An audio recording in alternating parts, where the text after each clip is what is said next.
Okay, we're live. So this is the December 2015 GNU Radio Developer Call.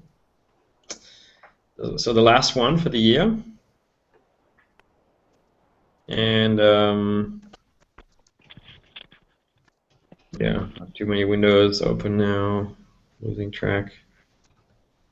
We don't have all that much to talk about in terms of planning, decision making, etc. There's mostly information today and reports. I've prepared a little end of the year list of stats. But I think overall it'll be a pretty short call, which I think is not the worst thing in the world. Okay, so let's just go through the agenda, and then I can bring up my list of stats. The first item is another announcement of FOSDEM stuff. So as a matter of fact, Sylvain, Phil, and I just finalized the schedule. Now we still need to make sure that this works with all the presenters, but we have a pretty good schedule, I believe. It's very mixed stuff. It's all kinds of projects and topics ranging from hardware to DSP problems, all that kind of jazz. So quick reminder, FOSDEM is the 30th and 31st of January 2016. It's in Brussels. Attending FOSDEM is free. Obviously, you still need to get to Brussels. And the SDR track is on the Sunday, so it's on the 31st. And we have talks starting at 9 till nearly 5 p.m. And one thing that's new this year, we have a panel sort of in the middle around lunchtime where we want to sort of grab community leaders and other people, talk about stuff. We still need to figure out details on that, but otherwise we have a pretty packed and very solid schedule. So I really want to encourage people to go there, and you'll not regret it, I promise. Okay, any questions on FOSDEM? Doesn't seem so. Google Summer of Code, or rather Summer of Code. I mean, there's multiple Summer of Codes now. So we still need to to collect a good ideas list. Let me just see if I can pull that up. I'm gonna start sharing my screen. If I do something embarrassing, just tell me. It's showing some random window which I don't even have open, my Google Music. That's pretty embarrassing. At least I didn't have embarrassing playlist on there. What about this? Okay, now you get the infinity, the exception. There we go. So this is the project idea list, and we currently have three ideas. The last one probably still needs some more working on. Actually, I have another one, a fourth idea, but I'm trying to shoot for something between 8 and 10, solid ideas, because the ideas list is the most important part about our application. So the thing is, I say we need 8 to 10 fully fleshed out ideas, but that doesn't mean we can't start off with some random brainstorming, just putting stuff on there and then fleshing it out later. So even a seed of an idea is really useful. So I'd really like to encourage people to start posting ideas here. It's very important. Okay. We have any questions on that?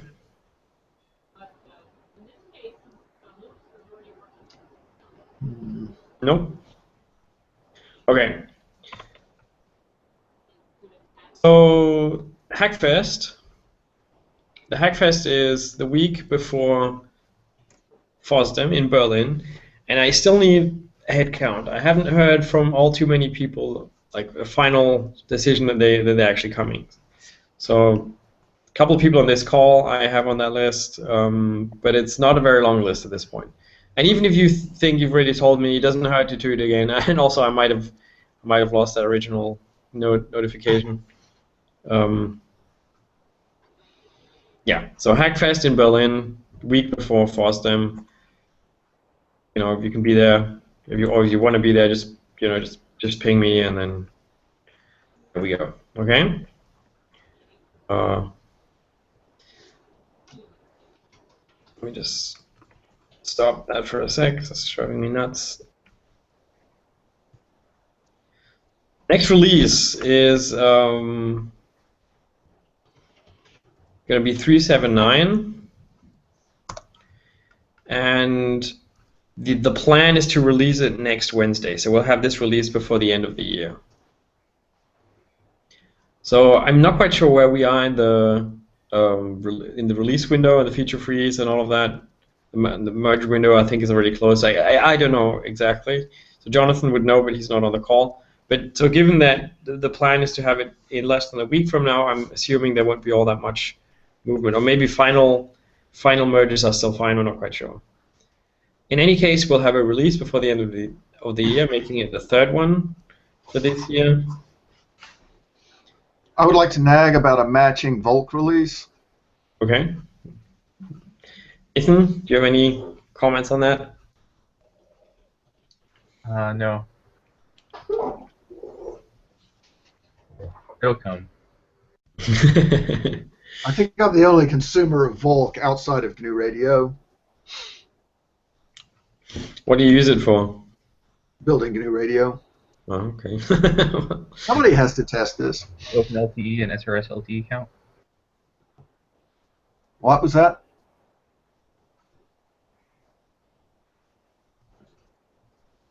Nathan, what did you just say?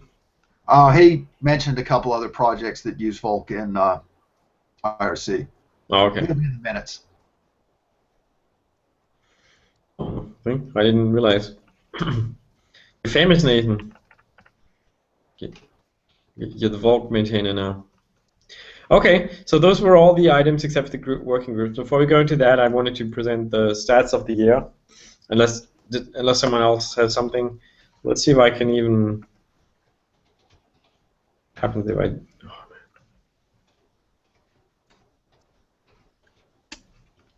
This would be project stats. Right? Project stats. Yeah, right. So if I full screen, I have some really ugly slides, and if I put them in presentation mode, then I can't actually screen share it for some reason. I'm just gonna have to screen share my my LibreOffice. Sorry about that. We're very excited. Can you see that? Can you read that? Yes. Okay. So this is pretty much the same. I actually just took the presentation from last year and updated the numbers with some minor changes.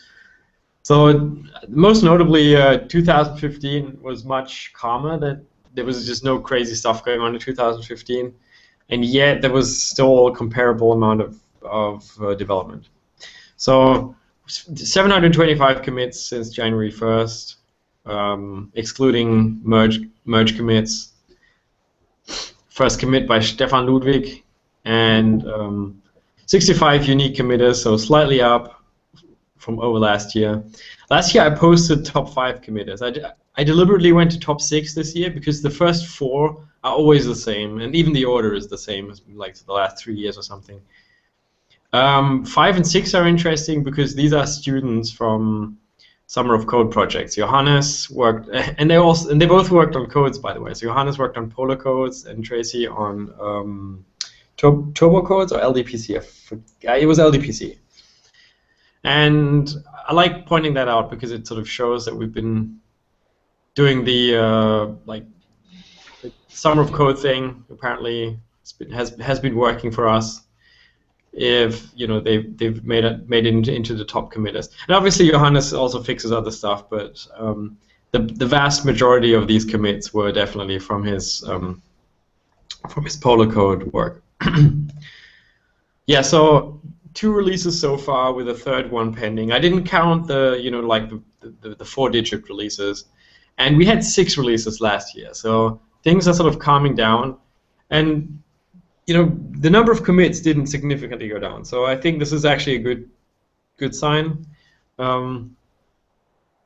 It's not as crazy, and we didn't have that well. So I think we sort of recovered from the 3.7 API release at this point. So all of these graphics I took from a page called OpenHub.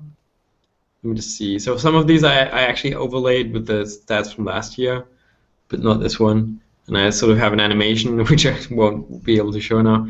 But this is nice. You can see like lines of code. I'm not quite sure if you can read it. I can just. So what I find interesting is that we have 234,000 lines of XML and then 148,000 lines of C++. So we have much more XML than anything else. Also, we have 12,000 lines of CMake. I'm not quite sure if that's a good sign or not. Oh man, those issues. I forgot to update that. So this is from last year. So the issue tracker is something that has gotten much more use and traction. So these numbers are inaccurate. I'm just going to remove them from here.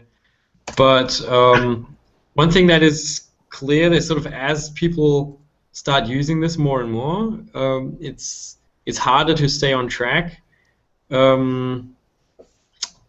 with keeping the issues closed. And we need more people to sort of help closing bugs, etc. So that's definitely something we need to work on in the future. This is sort of the language breakdown of our code base. So total lines went up more than 100,000 lines over the last year, this time. And I like these stats too. So 12-month summaries. This says less commits and less contributors, and I count more contributors and less commits. So I'm not quite sure about that. How these automated stats are generated. I think overall, though, it's clear that it's pretty stable. The project has been very, very stable over its lifetime in terms of number of committers, active contributors, that kind of thing. So we've added, like, I think it's another 30 years or something, years of effort in the last year. I find interesting. So this is sort of an auto-generated description of our project, and paints us in a good light. So this is still from OpenHub. It tells us we have a well-established code base, and there's a couple of things that stand out. For example, 65 active contributors in the last year, making it one of the top 2% of all project teams on OpenHub. And now the thing about OpenHub is you don't have to sign up for it. So a lot of projects are automatically picked up. So I'm guessing that does actually put us in a good spot. And it tells us we have well-documented code, etc., etc. People always complain about documentation, but this website doesn't. We had less Hackfest than usual. So we only had the one at the Edis headquarters and the one after GRCon, which is it's only one day and it's not quite as productive, I'd say. I guess you can say, because it's after the conference and there's a lot of people that are new and it's only one day. So maybe we can improve that next year. And it's very likely that we will, given that we're having a Hackfest in Germany, which we didn't have last year. So we had a Hackfest in Delft, but that was in 2014, right? Or was it? No, that was last year.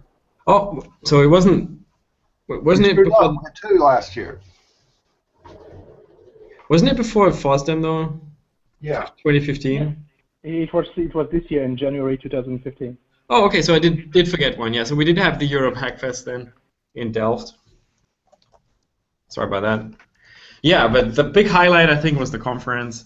But so personally, I thought this was the best conference that we've ever had. But in all regards, the venue, the program, we had the record number of attendees. And Michael, you probably have a more accurate count. When I made these slides yesterday evening, I just didn't know where to find the right number. Did you have it? Yeah, it's like about 235. 235, yeah. So that's something like 100 more than last year. A little bit less, but yeah, on the order of. Yeah, last year I think we peaked. I think we really did hit about 150 last year. Okay. Yeah. So fantastic, and I'd like to thank all the people who involved in planning once again. So Michael did a lot of work, but a lot of others did as well. So Tom, obviously, and I'm just gonna forget people. But it was a fantastic conference. I really, really liked it. And from what I heard from other people is that it was very well appreciated overall. Yeah, great conference, and I hope we can keep it up. Working groups are still, same state, I guess, as before. So nothing crazy happening on that front. We didn't have a GSOC, which was a shame. So we weren't accepted into that program, and we're going to work. We're going to work hard to get into GSOC again next year, assuming we can get a good ideas list going.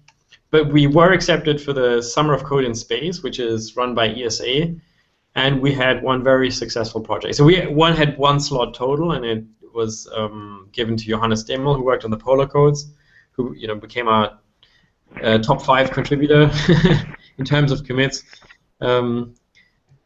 Yeah, and so this is a great addition. And it was a great project overall. I'm very happy with the outcome. And Johannes also presented at GRCon, and he's still sort of active even after his project. So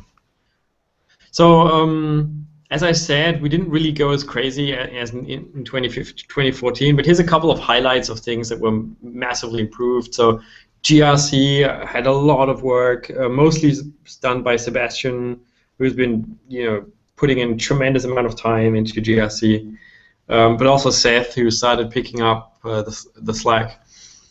The digital TV stuff was vastly improved, but also FEC API, I think for 2015 really took off for the first time. I mean, we've had it for a long time. I mean, FEC API was an out-of-tree module first, and it's been around, but it's really started to get some good attention, and now we have some serious codes that we can use.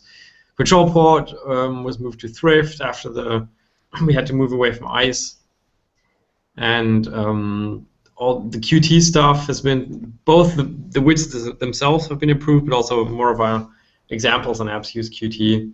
We had Cgran, the website come out thanks to Nathan and his team, and PyBombs 2 is nearly ready for use. So yeah, lots of fun projects. Yeah, we still have our dev calls. One thing that is new is that all of our dev calls and all of the other videos are now hosted on our GNU Radio YouTube channel. Dev calls I think are very useful, just to keep in touch with the community, and we have people from, usually it's like at least Pacific, Eastern, and then Central European time, but sometimes more than that, which I always find amazing. I usually go to Google Scholar and just put in some keywords, see what happens, and it's interesting. It's went down a little bit, but so have all the other numbers. So I put in these projects as a comparison, and all of these numbers went down a little bit. I'm not quite sure what that means, and I think it just means that the search algorithm has changed, but it's still going strong. Yeah, that's all I have. So thanks everyone. That should probably be happy 2016. That's what I get from reusing last year's slides. Yeah, I'd like to thank everyone in the name of the entire GNU Radio leadership team for contributing, for using GNU Radio, making it a great project, etc., etc. Yeah, I thoroughly enjoy working with GNU Radio, and I'm sure most of you do too. And we've expanded to all kinds of new venues and areas, and I think that's a great thing. And I'm really excited to see what 2016 for us. Cool. So those are my stats. I just want to wrap it up with reports from the working groups. So I don't have anything to report on the community side, although that is definitely something that needs to change for 2016. It's going to be my New Year's resolution. I don't know, Doug, do you have something? think the only thing I have to report at this point is that Jonathan has put the custom buffer branch in the queue for the next release, so it will not be in 3.7.9, but it is, I think, at the top of his queue for the bringing in after that. I still encourage people to test. I can say that it works for me, but we want to make sure that it doesn't break anything else for other people. That's cool. Nathan, is anything happening on the Falk side? What about the release? Yeah, we'll have a release before the next community release, possibly on the same day. Yeah, so I'll backport the polar codes onto mate and then release mate. And then there is a bug fix that needs to be merged in, but needs more testing first. Yeah, that's sort of the big problem, is the missing stuff on main. Phil, do you want to is there any embedded stuff you want to bring up? Nothing to report. So Sebastian did a lot of stuff on GRC. So I don't know if you've been following his work. There's a lot of things happening. There's the embedded Python blocks. There's the variable editor. His stuff is Qt5. So this is still the GTK GRC. Okay, all right. So he's also working on the Qt port, but I'm not quite sure how much attention that's getting. Yeah, Qt4 is getting pretty old at this point, and we need to I just. think that's something we need to address as a project.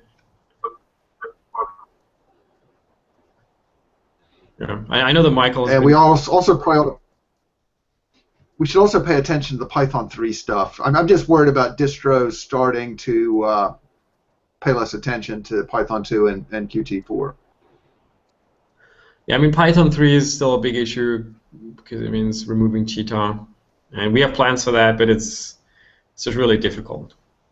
And it would just be nice to have it done before it becomes a mad panic. Yeah, I know. I agree. Okay, I guess that's it. So, All right, happy thanks a lot, holidays, Mark. everyone. Have a great new year, 2016, and then see all of you guys all fresh in January. Bye bye. Sounds good. Cheers. Bye. Bye-bye. Bye-bye.